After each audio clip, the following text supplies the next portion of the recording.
വേദിയിലും സദസ്സിലുമുള്ള എല്ലാവർക്കും നമസ്കാരം.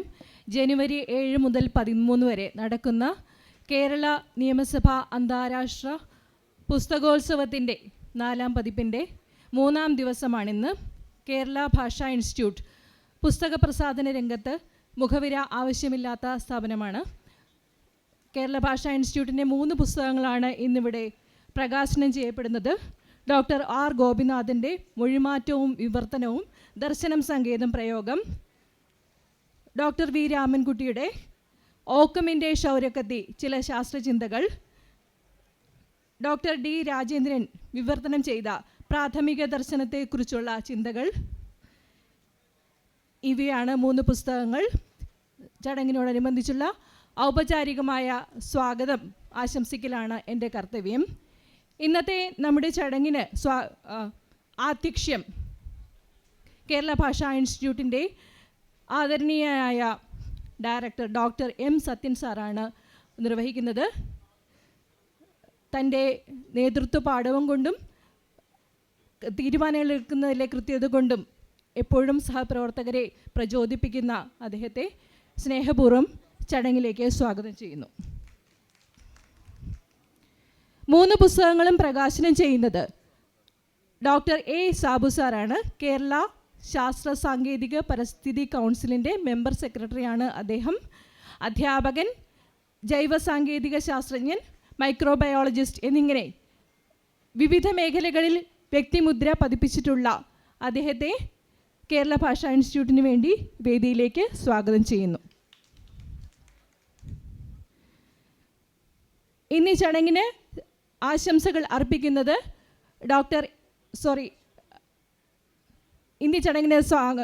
ആശംസകൾ അർപ്പിക്കുന്നത് കേരള ഭാഷാ ഇൻസ്റ്റിറ്റ്യൂട്ടിൻ്റെ വിൽപ്പന വിഭാഗം അസിസ്റ്റൻറ്റ് ഡയറക്ടർ എൻ ജയകൃഷ്ണൻ സാറാണ്. പുസ്തകോത്സവങ്ങളുടെ എല്ലാത്തിൻ്റെയും ചുക്കാൻ പിടിക്കുന്ന അദ്ദേഹം എല്ലായ്പ്പോഴും സഹപ്രവർത്തകരെ ഓർമ്മിപ്പിക്കാറുണ്ട്, ഞാനൊരു കച്ചവടക്കാരനാണെന്ന്. അഭിമാനത്തോടുകൂടി വിൽപ്പന വിഭാഗത്തിൻ്റെ സാരഥ്യം നിർവഹിക്കുന്ന അദ്ദേഹത്തെ ഏറെ സന്തോഷത്തോടെ വേദിയിലേക്ക് സ്വാഗതം ചെയ്യുന്നു. ഇനി സ്വാഗതം ചെയ്യാനുള്ളത് 3 പുസ്തകങ്ങളും സ്വീകരിക്കുന്ന പ്രമുഖ വ്യക്തിത്വങ്ങളെയാണ്. മൊഴിമാറ്റവും വിവർത്തനവും എന്ന പുസ്തകം സ്വീകരിക്കുന്നത് MP ലിബിൻ രാജ് സാറാണ്. സാർ 2012 സിവിൽ സർവീസ് പരീക്ഷയിൽ എല്ലാ വിഷയങ്ങളും മലയാളത്തിൽ എഴുതി പ്രമുഖമായ രീതിയിൽ വിജയം കൈവരിച്ച ആളാണ്. 2009 യൂണിസെഫിൻ്റെ യൂത്ത് ലീഡർഷിപ്പ് അവാർഡും അദ്ദേഹം നേടിയിട്ടുണ്ട്.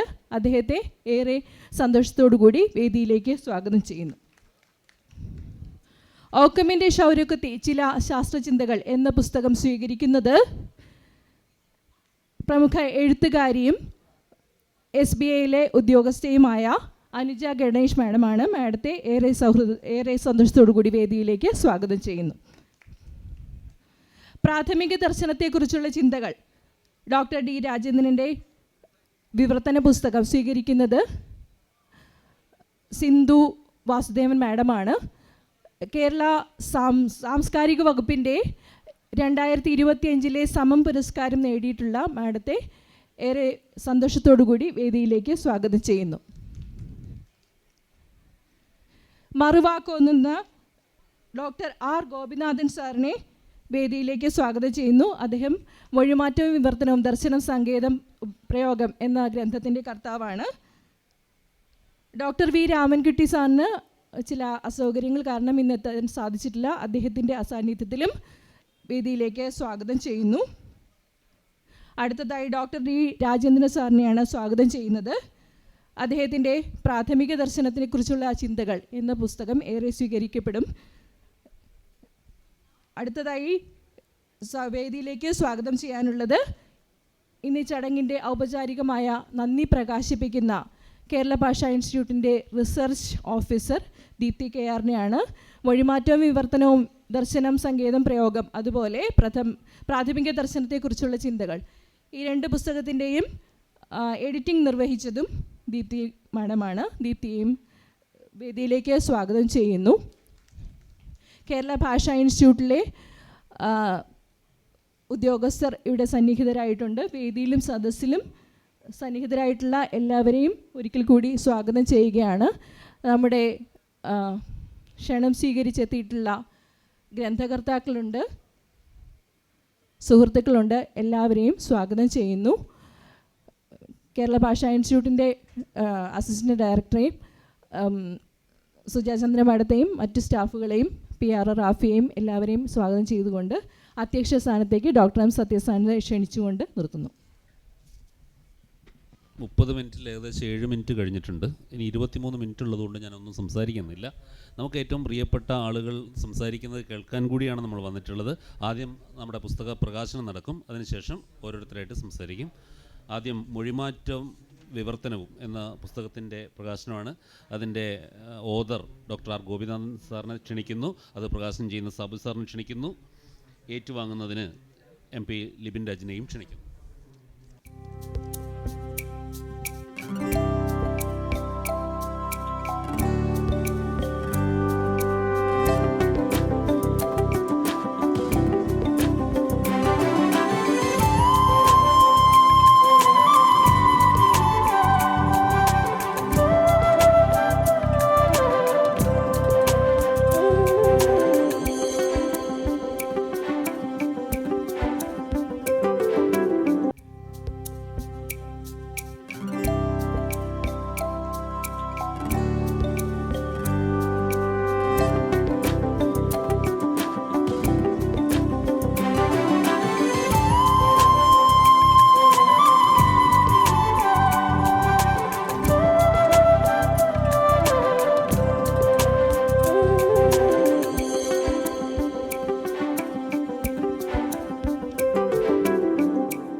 സാബു സാർ നമ്മോട് സംസാരിക്കും.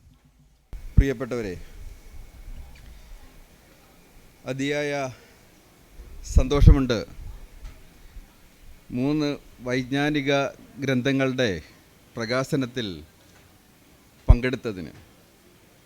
അതിനവസരമൊരുക്കിയ ഭാഷാ ഇൻസ്റ്റിറ്റ്യൂട്ടിൻ്റെ സാരഥികളെ, പ്രത്യേകിച്ച് സത്യൻ സാറിന് നന്ദി അറിയിക്കുകയാണ്. വൈജ്ഞാനിക മേഖലയിലെ ഗ്രന്ഥങ്ങൾക്ക് ഈ കാലഘട്ടത്തിൽ വളരെ വലിയ ഒരാവശ്യമുള്ള ഒരു കാലഘട്ടമാണ്. ഗ്രന്ഥപ്പുരകളിൽ പരതുമ്പോൾ പലപ്പോഴും വൈജ്ഞാനിക ഗ്രന്ഥങ്ങൾക്ക് വേണ്ടത്ര പ്രാധാന്യം ലഭിക്കാത്ത ഒരു സാഹചര്യം എൻ്റെ ശ്രദ്ധയിൽപ്പെട്ടിട്ടുണ്ട്. സ്വാഗത പ്രാസംഗിക ഇവിടെ പരിചയപ്പെടുത്തിയപ്പോൾ ജൈവസാങ്കേതിക വിദ്യ മേഖലയിൽ പ്രവർത്തിക്കുന്ന ഒരാളെന്ന നിലയിൽ പരിചയപ്പെടുത്തുകയുണ്ടായി. പക്ഷേ ജീവശാസ്ത്രത്തിനപ്പുറം വായനയെ ഒരാഘോഷമായി കൂടി കാണുന്ന ആളെന്ന നിലയിൽ പലപ്പോഴും ഈ പരിമിതി എൻ്റെ മുമ്പിൽ വന്നിട്ടുണ്ട്. ഏതായാലും ഭാഷാ ഇൻസ്റ്റിറ്റ്യൂട്ട് ആ കുറവ് നികത്തുന്നതിനുള്ള ശ്രമം കാര്യമായ രീതിയിൽ തന്നെ നടത്തുന്നു എന്നുള്ളത് അതിയായ സന്തോഷം പകരുന്നുണ്ട്.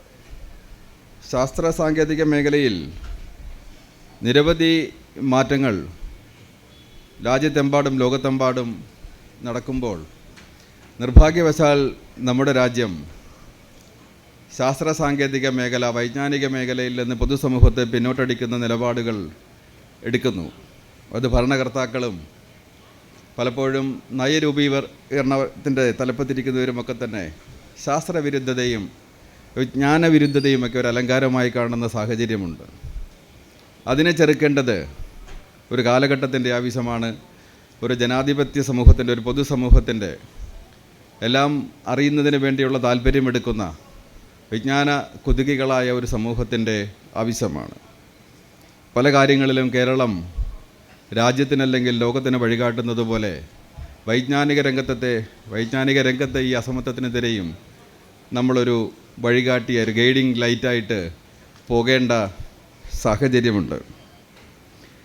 ഇന്നിവിടെ പ്രകാശിതമായ 3 ഗ്രന്ഥങ്ങളിലേക്കും വിശദമായി കടന്നു പോകാനുള്ള അവസരം എനിക്കുണ്ടായില്ല. ഒരു ബാഹ്യമായ ഒരു എത്തിനോട്ടം മാത്രമാണ് പുസ്തകങ്ങളുടെ കാര്യത്തിൽ ഉണ്ടായിട്ടുള്ളത്. തീർച്ചയായിട്ടും അത് എൻ്റെ അടുത്ത് തന്നെ വായിക്കുന്ന പുസ്തകങ്ങളുടെ കൂട്ടത്തിലുണ്ടാകും. ഡോക്ടർ ആർ ഗോപിനാഥൻ അദ്ദേഹം തയ്യാറാക്കിയ മൊഴിമാറ്റവും വിവർത്തനവും ദർശനം, സങ്കേതം, പ്രയോഗം എന്ന പുസ്തകം ഒക്കാമിൻ്റെ ഷൗരക്കത്തെ ജലശാസ്ത്ര ചിന്തകൾ എന്ന ഡോക്ടർ ബി രാമൻകുട്ടിയുടെ പുസ്തകം, പ്രാഥമിക ദർശനത്തെക്കുറിച്ചുള്ള ചിന്തകൾ പ്രിയപ്പെട്ട ഡോക്ടർ ഡി രാജേന്ദ്രൻ സാറിൻ്റെ പുസ്തകം, ഇവ മൂന്നുമാണ് ഇന്നിവിടെ പ്രകാശിതമായത്. ഈ വേദിയിൽ ഇങ്ങനെ നിൽക്കുമ്പോൾ എനിക്ക് അതിയായ സന്തോഷം കൂടിയുണ്ട്. സദസ്സിൽ എൻ്റെ പ്രിയപ്പെട്ട ഗുരുനാഥ ഡോക്ടർ രാജേന്ദ്രൻ സാറിൻ്റെ സഹധർമ്മിണി ഉണ്ട് എന്നുള്ളത്, എൻ്റെ സ്കൂൾ കാലഘട്ടത്തിൽ എന്നെ പഠിപ്പിച്ച എൻ്റെ ടീച്ചർ എൻ്റെ മുമ്പിലിരിക്കുന്നത് എനിക്ക് അതിയായ സന്തോഷം പകരുന്ന ഒരു കാര്യമാണ്. ഒപ്പം രാജേന്ദ്രൻ സാറിൻ്റെ പുസ്തകം പ്രകാശിപ്പിക്കാൻ കഴിഞ്ഞതിൽ മറ്റുള്ള പുസ്തകങ്ങൾ പ്രകാശിപ്പിച്ചതിനേക്കാൾ അല്പം കൂടി സന്തോഷം എനിക്കുണ്ട്. ഞാനും രാജേന്ദ്രൻ സാറും ടീച്ചറുമൊക്കെ കരുനാഗപ്പള്ളി എന്ന് പറയുന്ന ഓണാട്ടുകരയുടെ ഇങ്ങേയറ്റമായ പ്രദേശത്തെ ആൾക്കാരാണ്. പ്രത്യേക സംസ്കാരവും ഭാഷാശുദ്ധിയുമൊക്കെ പുലർത്തുന്ന ഒരു നാടുകൂടിയാണ് ഞങ്ങളുടെ കരുനാഗപ്പള്ളി. ഞാൻ നേരത്തെ സൂചിപ്പിച്ചതുപോലെ വൈജ്ഞാനിക രംഗത്ത് ഞാൻ ശാസ്ത്ര സാങ്കേതിക പരിസ്ഥിതി കൗൺസിലിൻ്റെ മെമ്പർ സെക്രട്ടറിയാണ്. ഞങ്ങൾ വൈജ്ഞാനിക സാഹിത്യം പ്രോത്സാഹിപ്പിക്കുന്നതിനുള്ള സ്കോളർഷിപ്പുകളും മറ്റും നൽകുന്നുമുണ്ട്. PT ഭാസ്കര പണിക്കർ ഉൾപ്പെടെയുള്ളവരുടെ ഓർമ്മ നിലനിർത്തുന്നതിന് വേണ്ടിയുള്ള മെമ്മോറിയൽ ലെക്ചേഴ്സ് ഉൾപ്പെടെ നടത്തുന്നുണ്ട്. പക്ഷേ ഞങ്ങൾ വൈജ്ഞാനിക പുസ്തകങ്ങൾ, വൈജ്ഞാനിക ഗ്രന്ഥങ്ങളുടെ തയ്യാറാക്കലിനും പ്രചാരണത്തിനുമുള്ള നടപടികൾ ഇനിയും എടുക്കേണ്ടിയിരിക്കുന്നു. ഞാൻ നേരത്തെ സൂചിപ്പിച്ചു, ശാസ്ത്രവിരുദ്ധത, ജ്ഞാനവിരുദ്ധത നമ്മുടെ സമൂഹത്തിൽ ഏറി വരുന്ന ഒരു കാലഘട്ടം. ആ കാലഘട്ടത്തിനെ, ആ ചിന്താഗതികളെ, ഒരു വികസിത സമൂഹത്തെ എങ്ങനെ പിന്നോട്ട് കൊണ്ടുപോകാം എന്നുള്ള ചിന്ത ചില മേഖലകളിൽ നിന്ന് വരുമ്പോൾ അതിനെ ചെറുത്ത് നിൽക്കാൻ നമ്മുടെ വിജ്ഞാനം അടങ്ങിയ പുസ്തകങ്ങളുടെ പ്രചാരണത്തിലൂടെ കഴിയണം. അതിനുള്ള ഒരു സന്ദേശമായിരിക്കണം ഇത്തരം പുസ്തകങ്ങൾ പ്രകാശിപ്പിക്കുന്നതിലൂടെയും നമ്മൾ ഏറ്റെടുക്കേണ്ടത്. അധ്യക്ഷൻ സൂചിപ്പിക്കുകയുണ്ടായി 30 മിനിറ്റ് കൊണ്ട് തീരേണ്ട ഒരു ചടങ്ങാണ്. ഇപ്പോഴൊരു 15 മിനിറ്റിന് കഴിഞ്ഞിട്ടുണ്ട്. ഗ്രന്ഥകർത്താക്കളുടെ വാക്കുകൾ കേൾക്കേണ്ടതുണ്ട്. മറ്റുള്ളവരുടെയും വാക്കുകൾക്ക് നമ്മൾ ചെവി കൊടുക്കേണ്ടതുണ്ട്. ദീർഘമായ പ്രഭാഷണം മറ്റൊരവസരത്തിലേക്ക് മാറ്റുന്നു. ഒരിക്കൽ കൂടി കേരള ഭാഷാ ഇൻസ്റ്റിറ്റ്യൂട്ടിൻ്റെ സാരഥികളെ, ഇത്രയും മികച്ച പുസ്തകങ്ങൾ പുറത്തിറക്കുന്നതിന് നേതൃത്വം നൽകിയ സത്യൻ സാർ ഉൾപ്പെടെയുള്ളവർക്ക് നന്ദിയും അഭിനന്ദനങ്ങളും അറിയിക്കുന്നു. ഒപ്പം doctor R Gopinathan, doctor B Ramankutty, doctor D Rajendran ഉൾപ്പെടെയുള്ള ഗ്രന്ഥകർത്താക്കൾക്ക് അഭിനന്ദനങ്ങൾ അറിയിക്കുകയാണ്. ഒരിക്കൽ കൂടി എല്ലാവർക്കും നന്ദി പറഞ്ഞുകൊണ്ട് പ്രകാശിതമായ പുസ്തകങ്ങൾ ഉൾപ്പെടെയുള്ളവ, വൈജ്ഞാനിക രംഗത്തേക്ക് മുതൽ കൂട്ടുന്ന കൂടുതൽ പുസ്തകങ്ങൾ ഭാഷാ ഇൻസ്റ്റിറ്റ്യൂട്ടിൽ നിന്നും മറ്റ് പ്രസാധക ശാലകളിൽ നിന്നും കേന്ദ്രങ്ങളിൽ നിന്നും വരട്ടെ എന്ന് ആശംസിച്ചുകൊണ്ട് വാക്കുകൾ നിർത്തുന്നു. നന്ദി, നമസ്കാരം. അടുത്തായിട്ട് നമ്മൾ ലിബിൻ രാജിനെ ക്ഷണിക്കുകയാണ്. വേദിയിലും സദസ്സിലുമുള്ള ബഹുമാന്യരെ, എന്നെ കേൾക്കുന്നവരെ, ആദ്യം തന്നെ മനോഹരമായ ഒരു പുസ്തകം തയ്യാറാക്കിയ, മൊഴിമാറ്റവും വിവർത്തനവും എന്ന മനോഹരമായ പുസ്തകം തയ്യാറാക്കിയ ഡോക്ടർ R ഗോപിനാഥൻ സാറിനെ മനോഹരമായിട്ട് അഭിനന്ദിക്കുന്നു. അദ്ദേഹത്തിൻ്റെ പുസ്തകം വായിക്കുന്നവർക്ക്, പ്രത്യേകിച്ചും അവരുടെ പ്രൊഫൈല് നോക്കുന്ന ആളുകൾക്കറിയാം, ജീവിതത്തിലുടനീളം വിപ്ലവകാരിയായിരുന്ന ഒരു അക്കാഡമിഷ്യനായിരുന്നു ശ്രീ R ഗോപിനാഥൻ. 2 തവണ, പ്രത്യേകിച്ചും അടിയന്തരാവസ്ഥ കാലത്ത് കേരള സർവകലാശാലയിൽ ഗവേഷണം ചെയ്തുകൊണ്ടിരുന്ന അദ്ദേഹത്തെ പുറത്താക്കിയതിന് ശേഷം അതേ സർവകലാശാല തന്നെ മാപ്പ് പറഞ്ഞ് തിരിച്ചെടുത്ത വ്യക്തിയാണ് ശ്രീ R ഗോപിനാഥൻ. പിന്നീട് സമഗ്ര ഭാഷാ നിഘണ്ടു തയ്യാറാക്കിയിരുന്ന കാലത്ത് അന്നത്തെ VCയുമായിട്ട് ഭാഷാ നിഘണ്ടു എങ്ങനെ തയ്യാറാക്കണം എന്നതിനെ ചൊല്ലി ഉണ്ടായിരുന്ന അഭിപ്രായ വ്യത്യാസത്തെ തുടർന്ന് അദ്ദേഹത്തെ അതിൽ നിന്ന് മാറ്റുകയും അദ്ദേഹം പിന്നീട് പദവിജ്ഞാനീയ നിഘണ്ടു തയ്യാറാക്കുകയും ചെയ്ത വിപ്ലവകാരിയാണ്. അപ്പം അങ്ങനെ ഒരു വിപ്ലവകാരിയുടെ പുസ്തകം മുഴുവൻ വായിക്കുകയും അതിന് മികച്ച അഭിപ്രായം നൽകുകയും ചെയ്യുക എന്നുള്ളത് നമ്മുടെ ഓരോരുത്തരുടെയും കടമയാണ്. മൊഴിമാറ്റത്തിലെ ഏറ്റവും പ്രധാനപ്പെട്ട ഒരു ഘടകം, ഞാൻ നിങ്ങളോട് ചോദ്യം ചോദിക്കാമെന്ന് കരുതുന്നു. ബൈബിളിലെ വിലക്കപ്പെട്ട കനി ഏതാണ്? ബൈബിളിലെ വിലക്കപ്പെട്ട കനി? യെസ് മാഡം, ആപ്പിളാണ് ബൈബിളിലെ വിലക്കപ്പെട്ട കനി എന്നാണ് നമ്മളെല്ലാം കരുതി വച്ചിരിക്കുന്നത്. എന്നാൽ ഹീബ്രു ഭാഷയിൽ അല്ലെങ്കിൽ അരമായിക്കിൽ ബൈബിളിൽ ഒരിടത്ത് പോലും വിലക്കപ്പെട്ട കനി അഥവാ ഫോർബിഡൻ ഫ്രൂട്ട് ആപ്പിൾ ആണെന്ന് പറഞ്ഞിട്ടില്ല.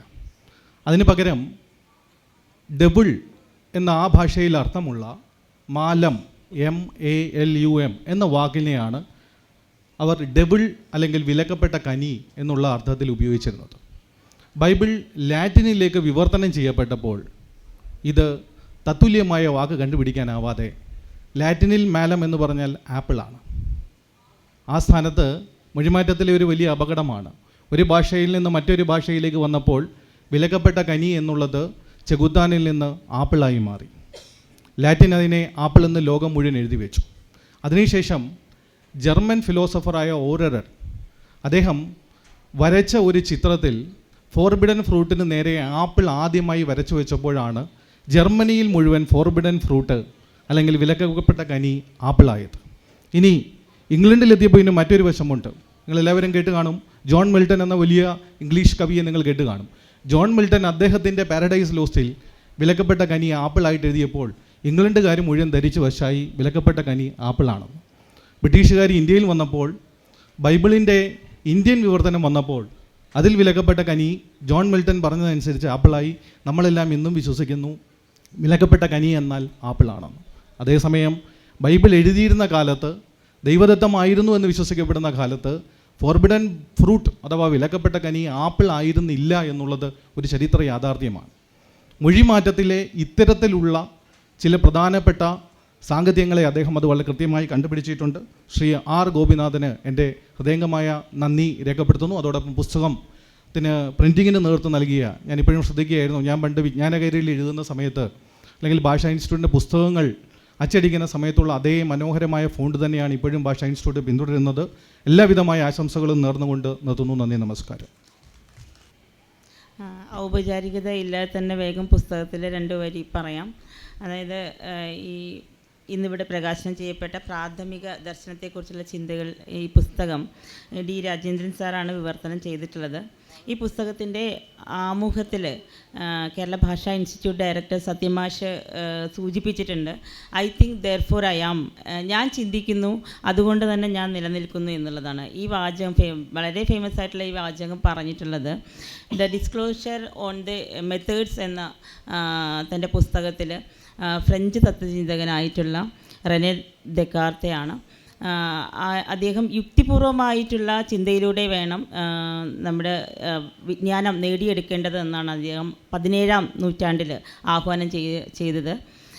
1641 അദ്ദേഹം ലാറ്റിൻ ഭാഷയിൽ എഴുതിയിട്ടുള്ള meditations on the first philosophy എന്നുള്ള ഒരു പുസ്തകത്തിൻ്റെ തർജ്ജമയാണ് ഇപ്പോൾ ഇവിടെ നിർവഹിച്ചത്. ഈ പുസ്തകത്തിൻ്റെ മുഖവുരയിൽ തന്നെ ദെക്കാർത്തെ അദ്ദേഹത്തിൻ്റെ നിലപാട് വ്യക്തമായിട്ട് പറയുന്നുണ്ട്. അതായത് ദൈവം, മനുഷ്യർ, ശരീരം, ആത്മാവ്, ഇതൊക്കെ ആത്മീയമായിട്ടല്ല നമ്മൾ സംവദിക്കേണ്ടത്, അത് ചർച്ച ചെയ്യപ്പെടേണ്ടത്, അത് ദാർശനികമായിട്ടാണ് ചർച്ച ചെയ്യപ്പെടേണ്ടതെന്നാണ് അദ്ദേഹം പറയുന്നത്. ഈ പുസ്തകത്തിൻ്റെ അവതാരികയിൽ ഇതിൻ്റെ വിവർത്തകനായിട്ടുള്ള രാജേന്ദ്രൻ സാർ സൂചിപ്പിച്ച പോലെ തന്നെ ദൈവത്തിൻ്റെ നിലനിൽപ്പിനെക്കുറിച്ചും അതിനോടൊപ്പം തന്നെ ആത്മാവും ശരീരവും തമ്മിലുള്ള വ്യത്യാസത്തെക്കുറിച്ചുള്ള ചർച്ചകളാണ് ഈ പുസ്തകത്തിൽ അദ്ദേഹം ദെക്കാർത്ത് കൊണ്ടുവരാൻ ശ്രമിച്ചിട്ടുള്ളതെന്നാണ് എനിക്ക് വായിച്ചപ്പോൾ മനസ്സിലായിട്ടുള്ളത്. ഇതൊരു 6 അധ്യായങ്ങളായിട്ടാണ് ഇത് വിവർത്തനം ചെയ്തിട്ടുള്ളത്. ഈ പുസ്തകത്തിൽ എനിക്ക് ഏറ്റവും ഇഷ്ടപ്പെട്ട ഒരു വരി വായിച്ചുകൊണ്ട് ഞാനിത് അവസാനിപ്പിക്കാം. ഇതിൽ മുഖവരിയിൽ 2-ാമത്തെ പാരഗ്രാഫിൽ ദെക്കാർത്ത് പറയുന്നൊരു ഒരു വാചകമുണ്ട്. പ്രായോഗിക ജീവിതത്തിൽ നന്മയേക്കാൾ തിന്മ ചെയ്യുന്നവർക്കാണ് നേട്ടങ്ങൾ ഉണ്ടാകുന്നത് എന്നിരിക്കെ വളരെ കുറച്ചു പേർ മാത്രമേ പ്രയോജനകരമായതിനേക്കാൾ കൂടുതലായി ശരിയെ പിന്തുടരാൻ തയ്യാറാവുകയുള്ളൂ. ദൈവഭയം കൊണ്ടോ പുനർജന്മത്തിലുള്ള വിശ്വാസത്താലോ ഇവരാരും നന്മ പ്രവർത്തിക്കാൻ തയ്യാറാവുകയില്ല എന്നതാണ് ആ വരികൾ. നന്മയുടെ രാഷ്ട്രീയം എക്കാലത്തും തന്നെ ഏറ്റവും മികച്ചതാണെന്ന് എടുത്തു പറയുന്ന ഈ വരികൾ തന്നെയാണ് ഈ ലോകത്ത് ഇന്നും പ്രതീക്ഷയായിട്ട് നിൽക്കുന്നത് എന്നാണ് എനിക്ക് പറയാൻ സാധിക്കുന്നത്. ഈ പുസ്തകത്തിലൂടെ രാജേന്ദ്രൻ സാറ് ശരിക്കും ദെക്കാർത്തിയൻ ചിന്തകൾ മലയാളികൾക്ക് കൂടുതൽ സഹായകരമായി മനസ്സിലാക്കാൻ സഹായിക്കുകയാണ് ചെയ്തിട്ടുള്ളത്. ഇത് ഒരു തത്വചിന്തയുടെ സംഘർഷ അല്ലെങ്കിൽ സങ്കീർണഭാവം ഇല്ലാതെ തന്നെ, ആ ഭാരമില്ലാതെ തന്നെ വളരെ ലളിതമായിട്ട് മനോഹരമായിട്ട് അദ്ദേഹം ഇത് വിവർത്തനം ചെയ്തിട്ടുണ്ട്. തീർച്ചയായും ഈ പുസ്തകം മലയാള ഭാഷയ്ക്കൊരു മുതൽക്കൂട്ടാണ്. ആധുനിക ശാസ്ത്രചിന്തയുടെയും ഒക്കെ തന്നെ അടിത്തറയായിട്ടുള്ള ഈ പുസ്തകം സത്യത്തെ സത്യത്തെ തേടാൻ ശ്രമിക്കുന്നവരെല്ലാവരും തന്നെ ഒരിക്കലെങ്കിലും ഈ പുസ്തകം വായിക്കണമെന്നാണ് എനിക്കിതിൽ പറയാനുള്ളത്. എല്ലാവിധ ആശംസകളും സാറിന് നേർന്നുകൊണ്ട് നിർത്തുന്നു. വേദിയിലും സദസ്സിലുമുള്ള വിശിഷ്ട വ്യക്തികൾക്ക് നമസ്കാരം. കേരള നിയമസഭ അന്താരാഷ്ട്ര പുസ്തകോത്സവം 2025 ഈ വിശിഷ്ട വ്യക്തികൾക്കൊപ്പം ഇവിടെ വേദി പങ്കിടാൻ സാധിക്കുന്നത് ഒരു വലിയ അഭിമാന നിമിഷമായി, എൻ്റെ എളിയ എഴുത്ത് ജീവിതത്തിലെ ഒരു അഭിമാന നിമിഷമായി ഞാൻ കണക്കാക്കുന്നു. ഇന്നിവിടെ പ്രകാശനം ചെയ്യപ്പെട്ട ഓക്കമിൻ്റെ ക്ഷൗരക്കത്തി ചില ശാസ്ത്രചിന്തകൾ എന്ന പുസ്തകത്തെക്കുറിച്ചാണ്.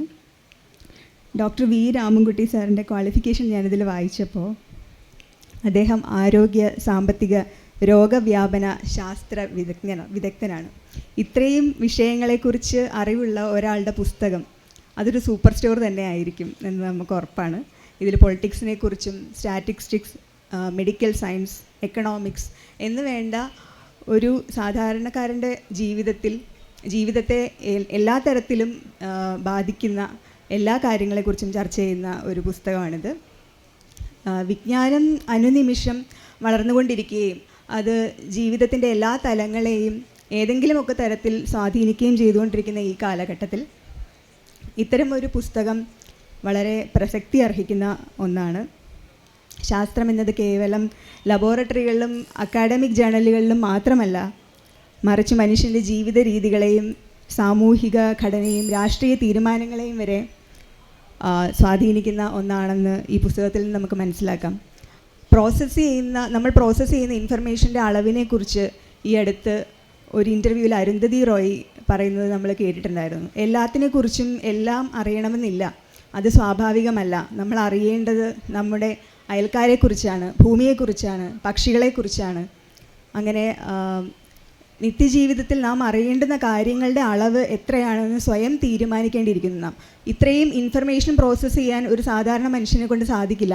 രാവിലെ ഉണർന്നെണീറ്റാൽ ഉടനെ ഫോൺ എടുക്കുമ്പോൾ ലോകത്തിൻ്റെ എല്ലാ കോണിലും നടക്കുന്ന എല്ലാ കാര്യങ്ങളും റീലുകളായും ന്യൂസുകളായും ഫേസ്ബുക്കിലും ഇൻസ്റ്റാഗ്രാമിലും ഒക്കെ നമ്മുടെ മുമ്പിൽ കടന്നു പോവുകയാണ്. അപ്പോൾ ഇത്രയും ഇൻഫർമേഷൻ ഒരു സാധാരണ മനുഷ്യന് പ്രോസസ്സ് ചെയ്യാൻ പറ്റുമോ? അവിടെയാണ് ഒരു ക്ഷൗരക്കത്തിയുടെ ആവശ്യം നമുക്കുള്ളത്. ഇതിനൊരു ലിമിറ്റ് വേണം. നമ്മൾ അറിയേണ്ട കാര്യങ്ങൾ എന്താണ്, അതറിഞ്ഞ് എങ്ങനെയാണ് നമ്മളത് നിത്യജീവിതത്തിൽ പ്രായോഗികമായി ഉപയോഗിക്കേണ്ടത് എന്നതിനെക്കുറിച്ച് നമ്മൾ ചിന്തിക്കേണ്ടിയിരിക്കുന്നു. അത്തരത്തിൽ നമ്മളെ ചിന്തിക്കാൻ പ്രേരിപ്പിക്കുന്ന ഒരു പുസ്തകം കൂടിയാണിത്. എഴുത്തുകാരൻ്റെ അഭാവത്തിൽ ഈ ഗ്രന്ഥം വായനാ ലോകത്തിന് സമ്മാനിച്ച അദ്ദേഹത്തിന് അഭിനന്ദനങ്ങൾ അറിയിക്കുന്നു. ഒരുപാട് വായനയ്ക്കും ചർച്ചയ്ക്കും ഈ പുസ്തകം വിധേയമാകട്ടെ എന്ന് പ്രാർത്ഥിക്കുന്നു. നന്ദി, നമസ്കാരം. 5 മിനിറ്റ് മാത്രമേ ഉള്ളൂ, അതുകൊണ്ട് ഞാൻ സംസാരിക്കുന്നില്ല. സംസാരിക്കേണ്ടത് എഴുതിയവരാണ്. ഗോവിന്ദദാസിന് അതിർപ്രശ്നം. ഇത്രയും പറയുന്ന സ്ഥിതിക്ക് ഞാനും സംസാരിക്കാതിരിക്കുക എന്നുള്ളതാണ് ഏറ്റവും നല്ല കാര്യം എന്ന് ഞാൻ കരുതുന്നു. ചില സമയങ്ങളിൽ മൗനം ഹിംസയാണ് എന്ന ലോർക്ക എന്ന കവി പറഞ്ഞിട്ടുണ്ട്. പക്ഷേ ഞാൻ ഹിംസയുടെ ഭാഗമായിട്ടല്ല സംസാരിക്കാതിരിക്കുന്നത്. എൻ്റെ പുസ്തകം ഈ മൊഴിമാറ്റവും വിവർത്തനവും എന്ന ശീർഷകത്തിൽ തന്നെ ഒരു പ്രശ്നമുണ്ട്. അത് ആ പുസ്തകം വായിച്ച് മനസ്സിലാക്കുന്നതായിരിക്കും നല്ലത്. നന്ദി, നമസ്കാരം. വേദിയിലും സദസ്സിലും ഇരിക്കുന്ന വിശിഷ്ട വ്യക്തികളെ, ബന്ധുക്കളെ, സമയം 2 മിനിറ്റ് അല്ലെങ്കിൽ 3 മിനിറ്റ് ഉണ്ടാവുള്ളൂ നേരത്തെ പറഞ്ഞതുകൊണ്ട് ഇപ്പോൾ സംസാരിക്കാൻ ഞാൻ ഉദ്ദേശിച്ച കാര്യം എഴുതിക്കൊണ്ട് വന്നിട്ടുള്ളത് വളരെ വേഗം വായിച്ചങ്ങ് തീർത്താൽ ബുദ്ധിമുട്ട് ഒഴിവാക്കാമല്ലോ. വേദിയിലും സദസ്സിൽ സന്നിഹിതരായിട്ടുള്ള ബഹുമാന്യരെ, റെനെ ദക്കാർത്തെ രചിച്ച മെഡിറ്റേഷൻസ് ഓൺ ഫസ്റ്റ് ഫിലോസഫി എന്ന ദാർശനിക ഗ്രന്ഥം പ്രാഥമിക ദർശനത്തെക്കുറിച്ചുള്ള ചിന്തകൾ എന്ന പേരിൽ ഞാൻ മലയാളത്തിലേക്ക് വിവർത്തനം ചെയ്ത് കേരള നിയമസഭ അന്താരാഷ്ട്ര പുസ്തകോത്സവത്തിൻ്റെ ഈ സമുജ്വലമായ വേദിയിൽ വെച്ച് പ്രകാശനം ചെയ്യപ്പെടുമ്പോൾ ഇതിനവസരമൊരുക്കിയ കേരള ഭാഷാ ഇൻസ്റ്റിറ്റ്യൂട്ടിനോടും അതിൻ്റെ പ്രവർത്തകരോടും ഉള്ള ഹൃദയപൂർവ്വമായ നന്ദി ഞാൻ ആദ്യമേ രേഖപ്പെടുത്തട്ടെ. 17-ാം നൂറ്റാണ്ടിൽ ജീവിച്ച ഫ്രഞ്ച് ഗണിതശാസ്ത്രകാരനും തത്വചിന്തകനുമായ റെനെ ദക്കാർത്തെ കോർഡിനേറ്റ് ജോമെട്രിയുടെ ഉപജ്ഞാതാവാണ് എന്ന നിലയിൽ ശാസ്ത്രലോകത്ത് സുപരിചിതനാണ്. ദീർഘകാലം കോർഡിനേറ്റ് ജോമെട്രി അഭ്യസിക്കുകയും അധ്യാപനം നടത്തുകയും ചെയ്ത വേളയിൽ സ്വാഭാവികമായും ദെക്കാർത്തെ എന്ന വ്യക്തിയെക്കുറിച്ച് കൂടുതൽ അറിയണമെന്ന ആകാംക്ഷ എൻ്റെ മനസ്സിൽ രൂപപ്പെട്ടു. ആ അന്വേഷണമാണ് അദ്ദേഹം ഒരു ഗണിതശാസ്ത്രകാരൻ മാത്രമല്ല, ആധുനിക പാശ്ചാത്യ ദർശന സുശക്തമായ അടിത്തറയിട്ട ചിന്തകൻ കൂടിയാണെന്ന് എനിക്ക് ബോധ്യപ്പെടുത്തി തന്നത്. ഒരു ദാർശനിക കൃതിയെ അതിൻ്റെ ആഴത്തിൽ ഉൾക്കൊള്ളാനുള്ള ഏറ്റവും ഉദാത്തമായ മാർഗം അത് സ്വന്തം മാതൃഭാഷയിലേക്ക് വിവർത്തനം ചെയ്യുക എന്നതാണ്. പ്ലേറ്റോ, അരിസ്റ്റോട്ടിൽ, അരിസ്റ്റോഫനസ്, യൂറിപ്പിഡീസ് തുടങ്ങിയ പുരാതന ഗ്രീക്ക് ചിന്തകരുടെ ഗ്രന്ഥങ്ങൾ വിവർത്തനം ചെയ്ത അനുഭവങ്ങളിൽ നിന്നും ഞാൻ വ്യക്തമായി മനസ്സിലാക്കിയ കാര്യമാണിത്. ഈ പുസ്തകങ്ങളൊക്കെ തന്നെ കേരള സാഹിത്യ അക്കാദമി തുടങ്ങിയ സ്ഥാപനങ്ങൾ ഇതിനകം പ്രസിദ്ധീകരിച്ചിട്ടുള്ളതുമാണ്. ഇതേ ബോധ്യമാണ് ഈ ഗ്രന്ഥത്തിൻ്റെ വിവർത്തനത്തിലേക്കും എന്നെ നയിച്ചത്. ഡെക്കാർത്തയുടെ തന്നെ ഡിസ്കോഴ്സ് ഓൺ മെത്തേഡ് എന്ന കൃതി രീതിശാസ്ത്രത്തെക്കുറിച്ചൊരു സംവാദം എന്ന പേരിൽ മുമ്പ് ഞാൻ വിവർത്തനം ചെയ്യുകയും കേരള ഭാഷാ ഇൻസ്റ്റിറ്റ്യൂട്ട് അത് പ്രസിദ്ധീകരിക്കുകയും ചെയ്തിട്ടുണ്ട്. അതിൻ്റെ തുടർച്ചയെന്നോണം ഈ ഗ്രന്ഥത്തെയും നമുക്ക് കാണാവുന്നതാണ്. ആധുനിക ദർശനത്തിൻ്റെ ചരിത്രത്തിലൊരു വഴിത്തിരിവായത് ദെക്കാർത്തയുടെ ദിവസമായ ഞാൻ ചിന്തിക്കുന്നു, ഇവിടെ പറഞ്ഞതുപോലെ ഞാൻ ചിന്തിക്കുന്നു അതിനാൽ ഞാൻ നിലനിൽക്കുന്നു എന്ന വാക്യം അറിവിൻ്റെ ആധികാരികതയെ എങ്ങനെ ഉറപ്പിക്കാം, സംശയങ്ങളുടെ അതിർവരമ്പുകൾ എവിടെയാണ്, സത്യം എങ്ങനെയാണ് സ്ഥാപിതമാകുന്നത്, ഇത്തരം അടിസ്ഥാനപരമായ അന്വേഷണങ്ങളെയാണ് ദെക്കാർത്തെ കൃതിയിലൂടെ അഭിസംബോധന ചെയ്തത്. ഈ ഗ്രന്ഥത്തിൻ്റെ 3-ാമത്തെ അധ്യായം ദൈവത്തിൻ്റെ അസ്വത്വതയും ആത്മാവിൻ്റെ അമരത്വത്വതയും കുറിച്ചാണ് ചർച്ച ചെയ്യുന്നത്. യൂക്ലിഡിയൻ ജ്യോമതിയിലെ വസ്തുതകൾ തെളിയിക്കുന്ന യുക്തിപ്രമാണങ്ങളിലൂടെയാണ് അദ്ദേഹം ഈ വിഷയങ്ങളെ സമീപിക്കുന്നത്. ഇത്തരം ചിന്തകളെ ലഘുവായി തള്ളിക്കളയുന്നതിന് മുമ്പ് അവയുടെ യുക്തിഭദ്രതയെ വിശകലനം ചെയ്യാനുള്ള ബൗദ്ധികമായ ഉത്തരവാദിത്വം നമുക്കുണ്ടെന്ന് ഞാൻ വിശ്വസിക്കുന്നു. വിരസമെന്ന് പലരും കരുതുന്ന ഗണിതശാസ്ത്ര വിഷയങ്ങൾക്ക് ജീവനും ചിന്തയുടെ ഊർജ്ജവും പകരാൻ ഉതകുന്ന ഇത്തരം ഒരു ഗ്രന്ഥം മലയാളത്തിൽ ലഭ്യമാകുന്നത് നമ്മുടെ വായനക്കാർക്ക്, പ്രത്യേകിച്ച് വിദ്യാർത്ഥികൾക്കും അധ്യാപകർക്കും വളരെയേറെ പ്രയോജനകരമാകും എന്നൊരു സംശയമില്ല. ഈ ഗ്രന്ഥത്തിൻ്റെ പ്രസിദ്ധീകരണത്തിന് എല്ലാ പിന്തുണയും നൽകിയ കേരള ഭാഷാ ഇൻസ്റ്റിറ്റ്യൂട്ടിനോടും ഈ പ്രകാശന ചടങ്ങിൽ സന്നിഹിതരായ നിങ്ങൾ ഓരോരുത്തരോടും ഹൃദയപൂർവ്വമായി നന്ദി അറിയിച്ചുകൊണ്ട് ഞാൻ എൻ്റെ വാക്കുകൾ അവസാനിപ്പിക്കുന്നു. നന്ദി, നമസ്കാരം. ഈ പുസ്തകത്തിൻ്റെ പ്രകാശന ചടങ്ങിൽ എത്തിച്ചേർന്ന എല്ലാവർക്കും ആദ്യമേ നന്ദി അറിയിക്കുന്നു. ഈ പുസ്തക പ്രകാശന ചടങ്ങിൽ അധ്യക്ഷനായിരുന്ന ഭാഷാ ഇൻസ്റ്റിറ്റ്യൂട്ട് ഡയറക്ടർ ഡോക്ടർ എം സത്യം സാറിന് ഔപചാരികമായി നന്ദി അറിയിക്കുന്നു. കൂടാതെ ഈ 3 പുസ്തകങ്ങളുടെയും പ്രകാശനം നിർവഹിച്ച പ്രൊഫസർ സാബു, ശാസ്ത്ര സാങ്കേതിക പരിസ്ഥിതി കൗൺസിലിൻ്റെ മെമ്പർ സെക്രട്ടറിയായ സാറിന് അഗൈതവമായ നന്ദി അറിയിക്കുന്നു.